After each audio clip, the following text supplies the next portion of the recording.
Nós vemos no nosso capítulo anterior que o discurso de Estevão fala de José, que eles venderam para os gentios, fala de Moisés, que eles não queriam receber como libertador, e nesse discurso também ele diz que ele era acusado de dizer que falsamente, que as coisas, costumes do templo, aquele templo ia ser destruído, e que ele diz no discurso que Deus não habita em templos feitos por mãos de homens, no discurso anterior. Então estava falando tudo contra eles e estava dando um fim no judaísmo. Hoje não existe mais judaísmo. Ali quando o Senhor Jesus se assenta, então, como sumo sacerdote em pé, quando ele se assenta, então, só está esperando que se coloquem seus inimigos embaixo dos seus pés, Mas o judaísmo foi-se, não é mais. E aqui nesse capítulo nós vamos ver os samaritanos, aquele que era o povo mais odiado, O evangelho então se estendendo agora para os gentios, para os samaritanos. No finalzinho dos evangelhos, em Lucas, por exemplo, capítulo 24,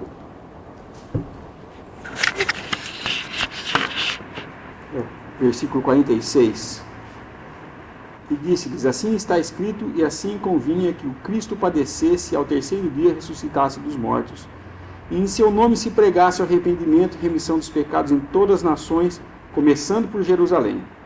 Destas coisas sois vós testemunhas, e eis que sobre vós envio a promessa do meu Pai. Ficai, porém, na cidade de Jerusalém, até que do alto sejais revestidos de poder. Também em Mateus, em Marcos mesmo, no final de Marcos. O último capítulo de Marcos, capítulo 16, versículo... Marcos 16, versículo 15. Versículo 14. Finalmente, apareceu aos 11, estando eles assentados juntamente, e lançou-lhes em rosto a sua incredulidade e dureza de coração, por não haverem crido nos que tinham visto já ressuscitado, E disse-lhes: ide por todo o mundo, pregai o evangelho a toda criatura. Quem crer e for batizado será salvo, mas quem não crer será condenado. E estes sinais seguirão os que crerem. Em meu nome expulsarão os demônios, falarão novas línguas, pregarão em serpentes.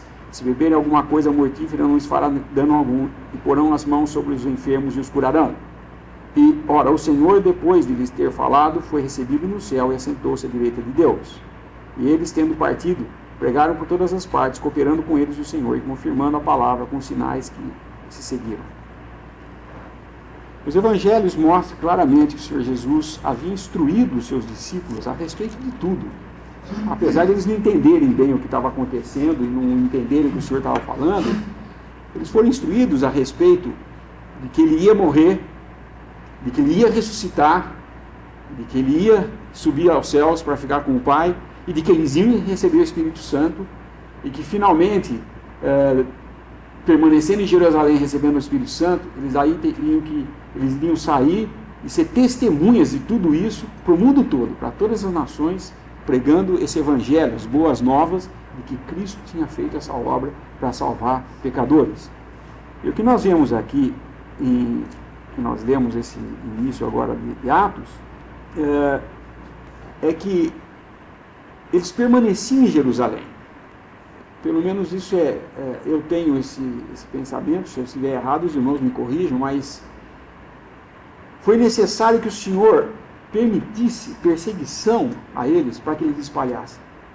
Do contrário, eles provavelmente iam ficar tudo por lá em volta do templo, em volta das sinagogas, pregando um cristianismo mesclado com o judaísmo, porque eles ainda não tinham tanta certeza do que estava acontecendo, ou tanta, posso dizer até tanta revelação da parte de Deus para eles, que agora tinham o Espírito Santo, o poder que Deus falou que ia dar sobre eles, para que por esse poder do Espírito Santo eles saíssem. Mas aparentemente eles permaneciam lá e continuavam as práticas deles ali naquela cidade. E aí então vem uma grande perseguição, e é interessante, capítulo 8, versículo 1 de Atos, e também Saulo consentiu na morte dele, e fez-se naquele dia uma grande perseguição contra a igreja que estava em Jerusalém, e todos foram dispersos pelas terras de Judéia e Samaria, exceto os apóstolos. Os apóstolos ficaram em Jerusalém, eles não saíram. Mesmo com a perseguição, com a grande perseguição, as pessoas foram dispersas, os cristãos foram dispersos. E é quando começa a se espalhar o evangelho mesmo. E uns varões piedosos foram enterrar Estevão para lá, e daí começa a falar que Paulo assolava a igreja, e nós vemos então Filipe em Samaria pregando o evangelho. Os samaritanos, grandes, eternos inimigos, né, dos judeus, os judeus não se davam com os samaritanos. Lá estava Filipe pregando o evangelho em Samaria, e nós vamos ver aqui que não só em Samaria, mas Deus pega Filipe, que está ali naquele lugar, e acaba indo para o deserto pregar para um homem que estava lendo as Escrituras. E assim nós começamos a ver o evangelho se disseminando, porque esse homem ouve e vai embora para a Etiópia, e lá começa a pregar também o evangelho, e se espalha pela África, como nós vemos na história, em que o evangelho foi levado também para a África, se estendeu. Houve até um tempo em que Alexandria era o centro, onde ficavam os chamados pais do cristianismo, né? E ele foi se difundindo, mas se nós não nos movemos quando devemos mover, certamente Deus manda os vespões, como diz como aconteceu no Antigo Testamento, para nos tirar da nossa comodidade, porque nós gostamos de ficar acomodados, né?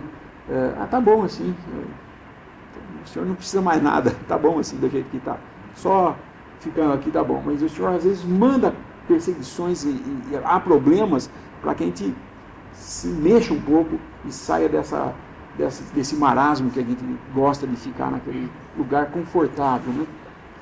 Não sei se isso é correto o que eu penso, mas eu vejo claramente aqui que o Senhor teve que permitir uma perseguição dessa para que eles se espalhassem e começassem a pregar o evangelho, apesar de que os apóstolos continuam em Jerusalém. E é muito interessante, porque quando o evangelho é pregado aos gentios, no caso de Cornélio, e Paulo se converte e começa a pregar o evangelho para os gentios também, os apóstolos ficam meio assim receosos do que estava acontecendo. Mas como para os gentios? Porque eles estavam ainda em Jerusalém, e então vai um grupo lá e conversa, e Pedro vem e dá o testemunho, no caso de Cornélio. Paulo vem para Jerusalém, então aí tudo começa a acontecer, e a igreja começa a crescer no conhecimento naquilo que Deus tinha para eles, e não ficar só nas coisas ligadas ao judaísmo, mas esquecer o judaísmo. Até culminar quando nós vemos na carta aos Hebreus, em que claramente o escritor que escreveu Hebreus está falando para judeus sobre a excelência do cristianismo, e todas as coisas que no judaísmo foram ensinadas eram sombras, mas agora nós tínhamos o verdadeiro. Isso que ele está querendo mostrar em Hebreus. E aqui agora nós vamos começar a ver, de agora em diante, que quando eles começam a se espalhar, começa a encontrar pessoas em outras cidades que tinham o batismo de João, mas nem sabia que existia o batismo do Espírito Santo, mas que tinham crido no evangelho do reino que João Batista pregava. E eu falo, nem sabíamos que existia o Espírito Santo. Aí eles oram, eles recebem também o Espírito Santo.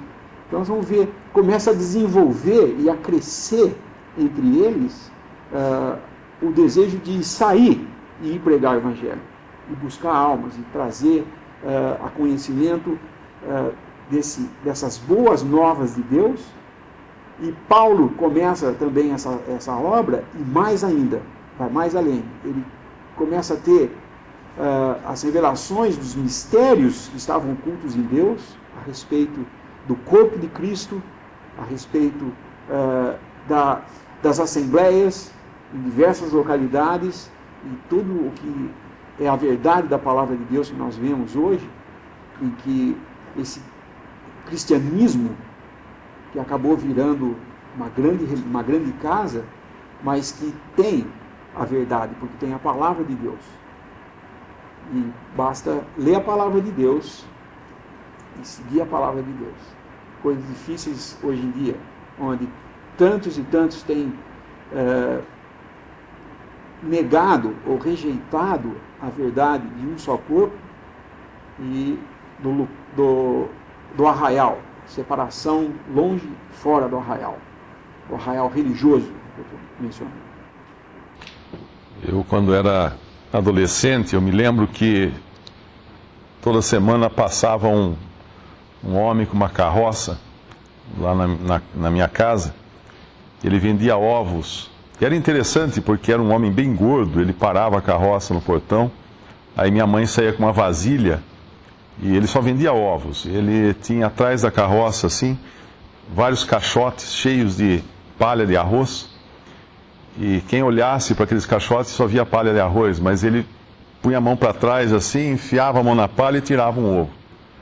E aí colocava na vasilha que minha mãe estava segurando. Ele enfiava a mão na palha e tirava outro ovo, e ia contando os ovos e pondo na vasilha. Eu me lembro disso, eu estava pensando nisso como uma figura interessante, um exemplo interessante do que Deus fez. Lá em Atos 15, versículo 14, versículo 13 primeiro. Atos 15, versículo 13. E havendo-se eles calado, tomou Tiago a palavra, dizendo: varões e irmãos, ouvi-me. Simão relatou como primeiramente Deus visitou os gentios para tomar deles, ou dentre eles, um povo para o seu nome. Deus veio tirar dos gentios, como o verdureiro lá, o sitiante, tirava os ovos daquela palha de arroz. Deus tirou dos gentios um povo para o seu nome, colocou esse povo numa vasilha. E Deus tirou dos judeus também, porque aqui nós vemos que eles não tinham entendido isso ainda. A igreja, a gente costuma falar que a palavra igreja significa assembleia ou reunião, mas na verdade a palavra sinagoga seria mais apropriada para descrever uma reunião. A palavra igreja ou eclésia tem mais o sentido de reunidos fora, tirados para serem reunidos fora, tirados de algo para serem reunidos fora, tirados do caixote de palha para serem reunidos na vasilha que a minha mãe segurava, tirados para fora. Os gentios foram tirados, os judeus deviam sair, né? Porque a gente vê a exortação do Espírito Santo aos judeus cristãos lá em Hebreus saiamos, pois, a ele, a Cristo, fora do arraial. E a carta aos Hebreus é toda ela mostrando que não tinha mais lugar, né? Como o irmão falou, não existia mais esse judaísmo para eles ficarem praticando coisas do judaísmo e importando isso para o cristianismo. Não existia. Deviam sair. E os gentios foram tirados, os judeus deviam sair também, e reunidos fora de tudo isso. Deus tinha pelo poder do seu Santo Espírito, né? Não era uma vasilha física, né? Mas o Espírito Santo reunia fora agora esse povo, que é a igreja, que é a assembleia, chamados para fora, reunidos do lado de fora. E é o que Deus faz aqui, como o irmão estava explicando, né? Quando ninguém se mexe, Deus mexe. Deus faz mexer, né? E ele faz aqui a primeira vez. Eles vão então para Samaria. Versículo 1, estava em Jerusalém, e todos foram dispersos pelas terras da Judéia e da Samaria, exceto os apóstolos. E é curioso, né? Parece que Deus tem assim uma espécie de humor, né? Porque ele pega justamente aquele instrumento que ele usou para dispersar, que era o versículo 3, E Saulo assolava a igreja, entrando pelas casas e arrastando homens e mulheres, os encerrava na prisão. Paulo era a lança de Deus nessa hora. Para assolar, era a vara de Deus, o instrumento que Deus estava usando, né? Claro que Deus tinha um propósito nisso, mas ele vai cobrar depois de Paulo isso.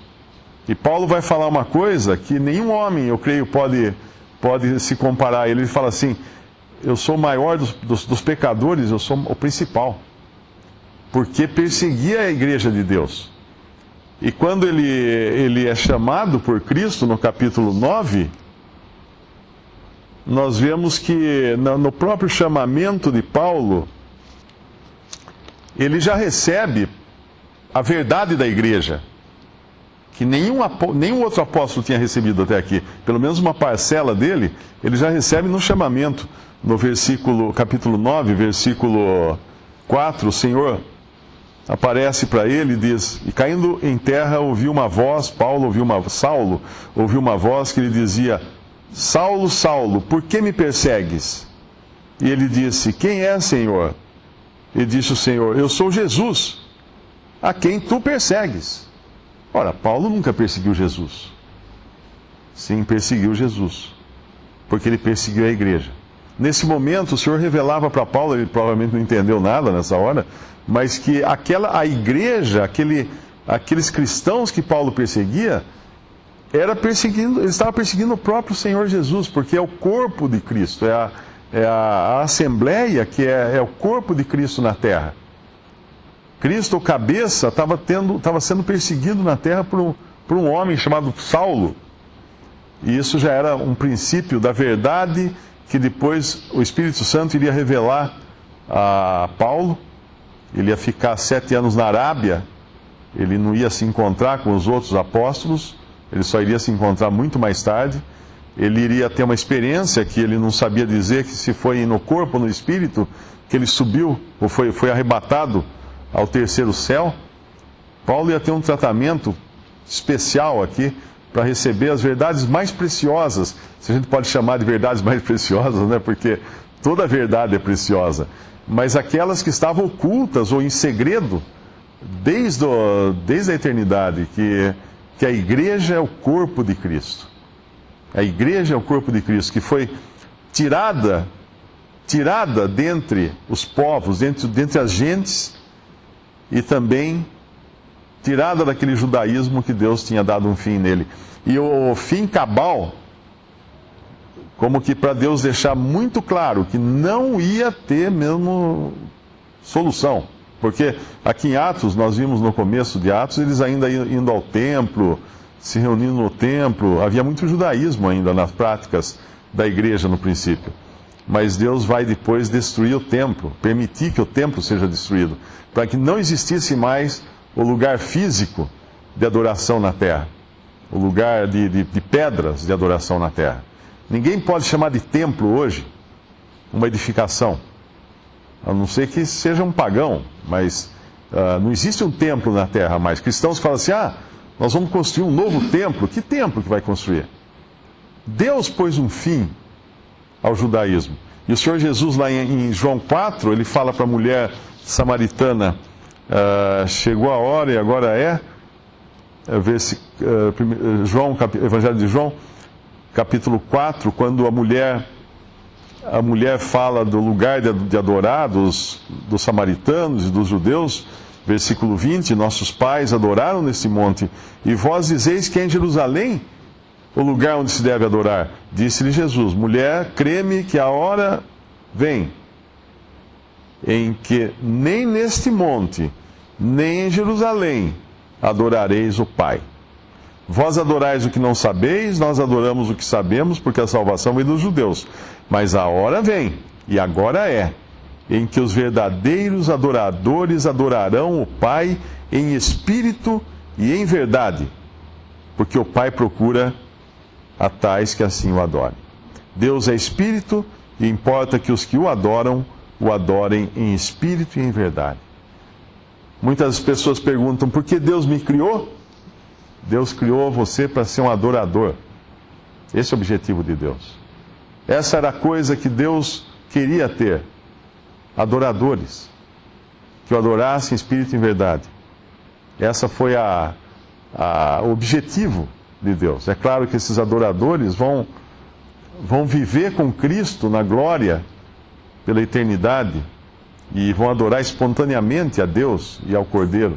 Mas aqui já deixava claro que não haveria um lugar na terra, físico, um templo em Jerusalém, como tinha até então, para Deus ser adorado. E se alguém hoje acredita que exista um templo, uma capela, um edifício, qualquer coisa nesse sentido, aqui na terra para adorar a Deus, está no engano muito grande. Está se enganando completamente. Nós vemos aí catedrais construídas, templos construídos. Tem um aí que construiu uma réplica do Templo de Jerusalém em São Paulo, numa quadra de São Paulo, apertadinho ali entre as casas. Está lá uma réplica do templo. Tudo isso é uma afronta contra Deus. Não é uma... a pessoa pensa assim, vamos honrar a Deus, né? Vamos construir um templo, uma réplica do Templo de Jerusalém aqui em São Paulo, né? Vamos dar honra. Não está honrando, está desonrando a Deus, está afrontando a Deus. Deus não quer mais isso. Deus pôs um fim nisso.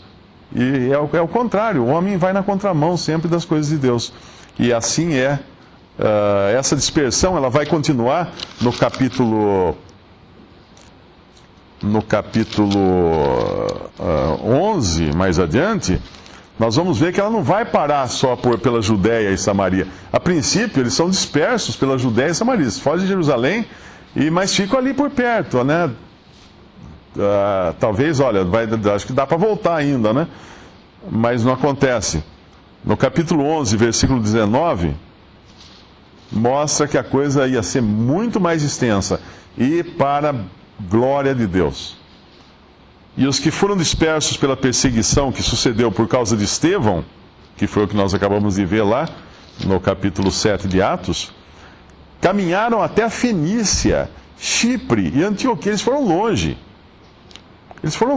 Eles não ficaram mais perto dali, porque a perseguição foi terrível. Não anunciando a ninguém a palavra, senão somente aos judeus. E é aí que começa então a pregação do Evangelho, uma assembleia formada em Antioquia, e nós vemos depois que isso se espalha por todo o mundo. E aqui estamos nós hoje, século 21, 2000 anos depois, sentados em Limeira, interior de São Paulo, né, adorando esse Deus verdadeiro, em espírito e em verdade, buscando na sua palavra a direção do Espírito, pela direção do Espírito Santo, conhecer qual é a vontade de Deus. Longe completamente de Jerusalém, não sei, eu nunca fui para Jerusalém, talvez alguém aqui já tenha ido, mas nada a ver com Jerusalém mais, nada a ver com o Templo de Jerusalém, nada a ver com os sacrifícios mosaicos, mas adorando a Cristo Jesus e a Deus Pai em espírito e em verdade.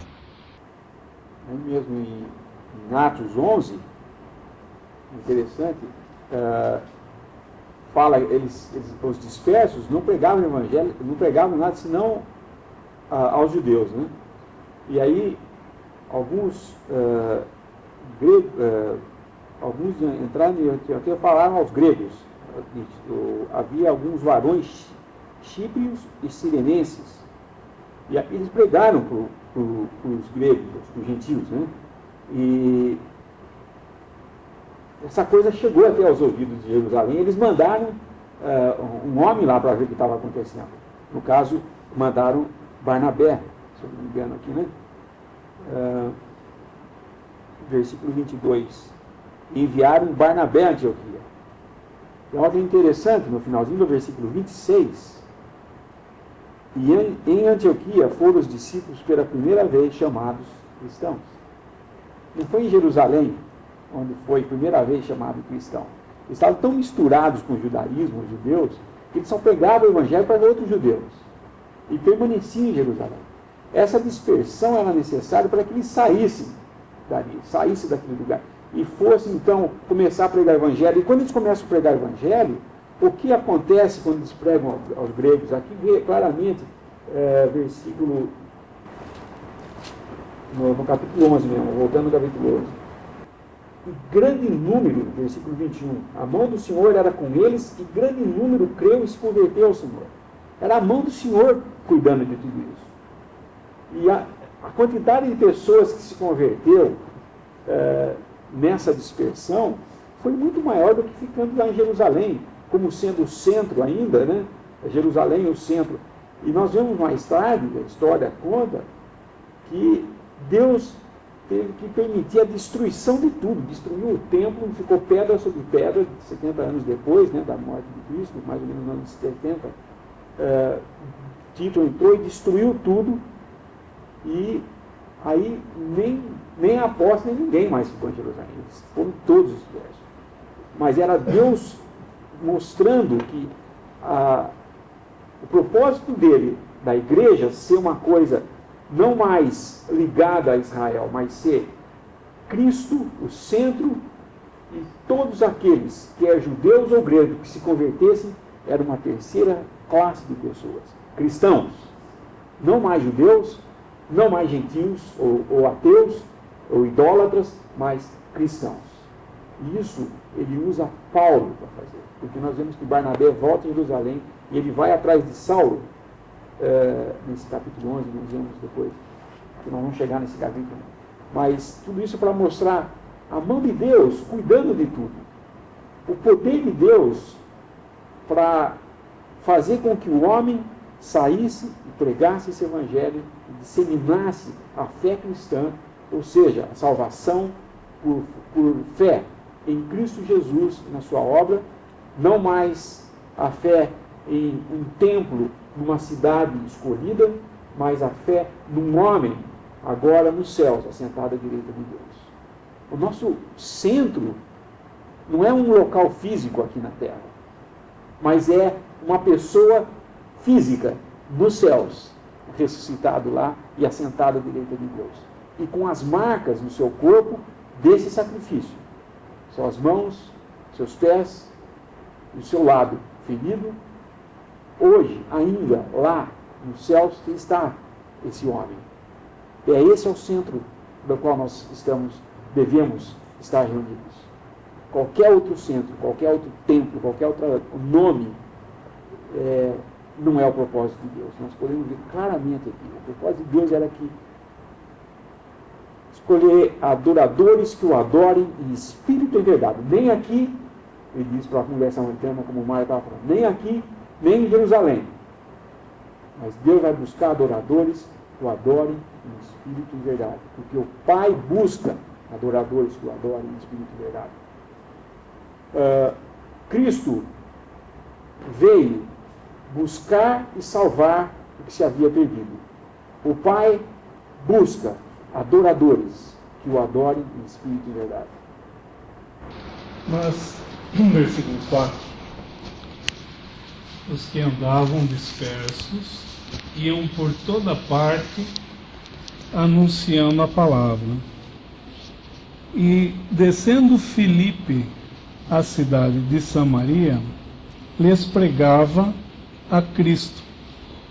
E as multidões unanimemente prestavam atenção ao que Filipe dizia, porque ouviam e viam os sinais que ele fazia, pois que os espíritos imundos saíam de muitos os que os tinham, clamando em alta voz, e muitos paralíticos e coxos eram curados, e havia grande alegria naquela cidade. Estava pensando, Filipe, ele foi um dos que foi escolhido para, naquela situação da murmuração dos gregos, e na verdade, gregos ali, eles não eram gregos, eles eram judeus de fala grega. Eles são, até o Darby põe, acho que, helenistas, né? No capítulo 6, versículo 1, está falando disso, que houve uma murmuração, e os 12 daí convocam a multidão dos discípulos para que escolhessem 7 varões de boa reputação, isso está no capítulo 6, versículo 3, e cheios do Espírito Santo e de sabedoria. Então eles escolheram 7 varões para cuidar dessas viúvas que, segundo eles, eram desprezadas no ministério cotidiano. Então, dentre esses helenistas, eles elegeram a Estevão, que era um homem cheio de fé do Espírito Santo, e Filipe, no versículo 5, 6, 5. Estevão, cheio de fé, que nós já vimos no capítulo anterior, o final dele, e Filipe, que era um deles também. Eu estava querendo relacionar esse Filipe como um homem cheio do Espírito Santo, porque no versículo 3 do capítulo 6 fala: escolhei, pois, irmãos, dentre vós 7 varões de boa reputação, cheios do Espírito Santo. Então Filipe era um deles. Voltando no capítulo 8, versículo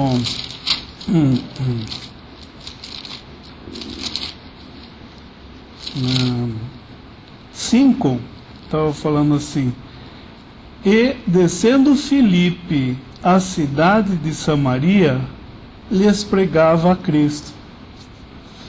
Então é gostoso ver o papel do Espírito Santo. É gostoso ver uma pessoa na palavra de Deus cheio do Espírito Santo. Então, qual vai ser a pregação dele? Ele era aparentemente ele era um desses dispersos, porque só ficaram os apóstolos lá em Jerusalém. Então ele era um dos dispersos. Então, qual era o evangelho? Qual era a boa nova? Ele lhes pregava a Cristo. Então, esse é o papel do Espírito Santo também hoje. Ele leva os nossos pensamentos à pessoa do Senhor Jesus. Leva os pensamentos à pessoa de Cristo. E é uma pessoa guiada pelo Espírito Santo, falando aqui essa noite, ou em outro lugar, ele vai invariavelmente levar os pensamentos, nossos pensamentos, aquecer, como nós lemos lá em Lucas 24, quando o Senhor vai seguindo os discípulos de Emaús, e depois ele se revela, o Senhor se revela a ele no partir do pão, a eles no partir do pão, e depois eles falam: não ardia o nosso coração? Estava pensando nisso, sabe, de esse ardor no coração, é o Espírito Santo que faz, e ele vai levar sempre os nossos olhos para a pessoa de Cristo. E aqui a gente vê um exemplo prático de um homem, Filipe, cheio do Espírito Santo, falando de Cristo. Ele lhes pregava a Cristo. Então, o Evangelho vai estar sempre ligado à pessoa do Senhor, a Cristo. Uma característica da pregação de Filipe, aqui no capítulo 8, versículo 6, eram os sinais, porque ouviam e viam os sinais que ele fazia. Pois que os espíritos imundos saíam de muitos que os tinham, clamando em alta voz, e muitos paralíticos e coxos eram curados, e havia grande alegria naquela cidade. Nós vemos que ele levava o Evangelho, era confirmado com sinais. Tem uma passagem que eu acho que fala isso, confirmando com grandes sinais. Tinha um Hebreus capítulo 8, é isso? 2. Hebreus capítulo 2, versículo 4, né? Versículo 3: como escaparemos nós, se não atentarmos para uma tão grande salvação, a qual, começando a ser anunciada pelo Senhor, foi-nos depois confirmada pelos que a ouviram, testificando também Deus com eles, por sinais e milagres e várias maravilhas e dons do Espírito Santo, distribuídos por sua vontade. Então esse foi o princípio, né? Começando a ser anunciado, versículo 3, pelo Senhor e depois pelos que o ouviram. Esse foi o princípio do Evangelho. Ele era acompanhado, sim, com sinais, com maravilhas, Por quê? Paulo explica isso em 1 Coríntios, capítulo 1, versículo 22. Versículo 21 primeiro. Visto como na sabedoria de Deus, o mundo não conheceu a Deus pela sua sabedoria, aprove a Deus salvar os crentes pela loucura da pregação. Porque os judeus pedem sinal, ou poder, e os gregos buscam sabedoria.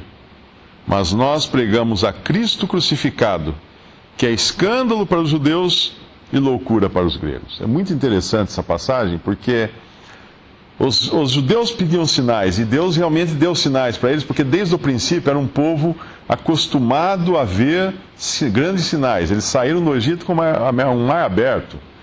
Para quem viu um mar abrir, nada menos do que outro mar abrindo não é suficiente. Então eles viam sinais, e Deus dava sinais, e comprovava tudo com os seus sinais.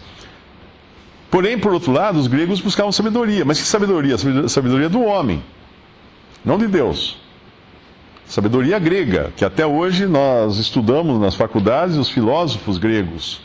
E é a sabedoria do homem, são coisas sábias dos gregos, para esse mundo, para essa vida. Mas Deus, visto o versículo 21, visto como na sabedoria de Deus o mundo não conheceu a Deus pela sua sabedoria, aprove a Deus salvar os crentes pela loucura da pregação, porque os judeus pedem sinal e os gregos buscam sabedoria, mas nós pregamos a Cristo crucificado, que é escândalo para os judeus que buscam sinais e loucura para os gregos que buscam sabedoria. Essa é a maneira de ler essa passagem. Cristo crucificado é escândalo para os judeus que buscam sinais e loucura para os gregos que buscam sabedoria. Então não é nem uma coisa nem outra. É Cristo. Essa é a mensagem, como o irmão falou. Filipe pregava a Cristo. Obviamente, naquele momento, como eram judeus e Deus estava fazendo o início da igreja entre os judeus, ele dava os sinais. Como fala lá, era cumprimento até das profecias, né, do Antigo Testamento, como vieram também os sinais de línguas estrangeiras sendo faladas no início da igreja. Então eram sinais. Falarei por esse povo, por povos de outras línguas, e nem assim me ouvirão. Isaías, eu creio que fala isso. Mas o que nós precisamos na pregação? Cristo e este crucificado. Então Paulo, quando anuncia o Evangelho em 1 Coríntios 15, ele fala: vos anunciei a Cristo e este crucificado. Que Cristo morreu e ressuscitou. As duas coisas que ele fala. Hoje, muitos pregam os sinais e muitos pregam a sabedoria, sem Cristo.